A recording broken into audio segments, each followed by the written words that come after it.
नागपूरच्या पारडी चौकात शुक्रवारी रात्री मोठा अपघात टळला। भरधाव वेगानं वळण घेत असलेल्या शहर बसची 3 दुचाकींना धडक बसली।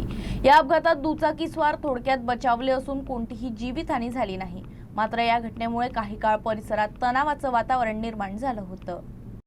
शुक्रवारी रात्री सुमारे 8 वाजताच्या सुमारास पारडी चौकातील भारत पेट्रोल पंपासमोर हा अपघात घडला।